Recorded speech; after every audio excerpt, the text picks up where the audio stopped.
अस्सलाम वालेकुम। अबरार रशीद आपकी खिदमत में एक मरतबा फिर हाजिर है और मेरी आपसे रिक्वेस्ट है कि अगर अभी तक आपने मेरे चैनल को सब्सक्राइब नहीं किया तो इसे सब्सक्राइब कर लें। और जो डिस्क्रिप्शन में मैंने एक लिंक दिया है जो मेरा दूसरा चैनल है पाकिस्तानी ख़बरों और उन पर तबसरों के हवाले से, उसको भी ज़रूर सब्सक्राइब करें। बहुत बहुत शुक्रिया। इस वक्त मैं आपकी खिदमत में हाजिर हुआ हूँ। मेरे पास यूएई से मुतल्लिक दो ख़बरें हैं और दोनों खबरें इंपॉर्टेंट हैं। सबसे पहले तो मैं आपको बता दूं कि वहाँ पर अभी तक कोरोना वायरस की वबा काबू में आती नज़र नहीं आ रही, लेकिन दूसरी जानब हम देखते हैं कि वहाँ पर जो माजी में सख्तियाँ की गई थी, पाबंदियाँ लगाई गई थी, उनमें नरमी बरती जा रही है। सबसे पहले तो मैं आपको बताता हूँ कि यूएई में गुज़श्ता 24 घंटों के दौरान मज़ीद 1077 लोगों में कोरोना वायरस की तस्दीक हुई है और 4 अमवात हुई हैं।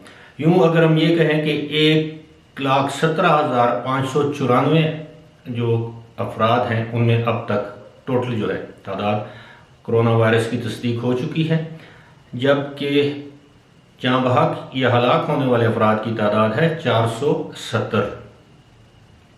दूसरी जानब हम देखते हैं कि 22 अक्टूबर से यूएई की हुकूमत ने, ख़ास तौर पर मैं बात करूंगा, दुबई की हुकूमत ने ऐलान किया है कि शादी ब्याह की तकरीबात पर से पाबंदी उठा ली जाएगी और 22 अक्टूबर के बाद आप किसी भी होटल में 200 मेहमानों को मदऊ कर सकते हैं और उसके लिए जो बाकी प्रोटोकॉल्स हैं, जो हिफाजती इक़दामात हैं या एहतियाती इंतज़ामात हैं या इक़दामात हैं, वो आपको इख्तियार करना होंगे, जिसमें समाजी फासला है, मास्क वगैरह हैं।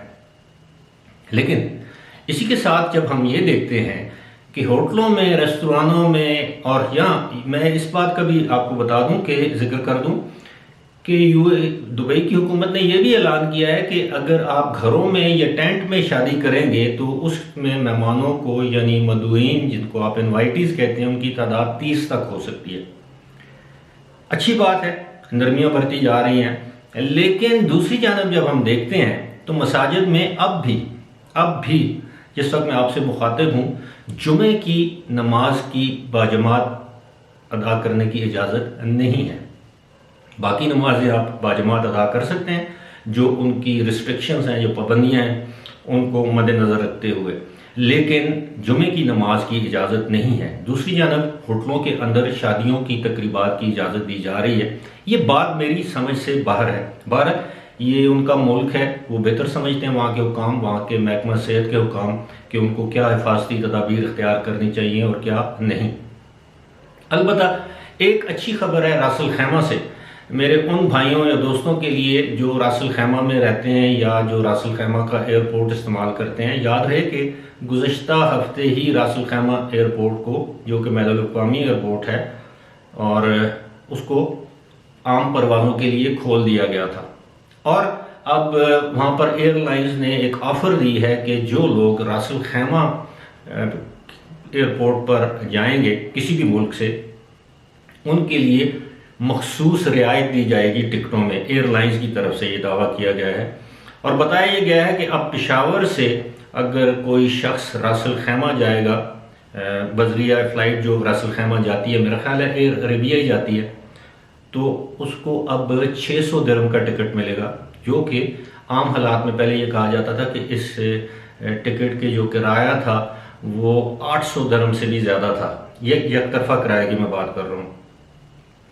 अब देखा जाए तो ये बहुत बड़ी रियायत है कि 200 दिरहम काफ़ी ज़्यादा अमाउंट होती है।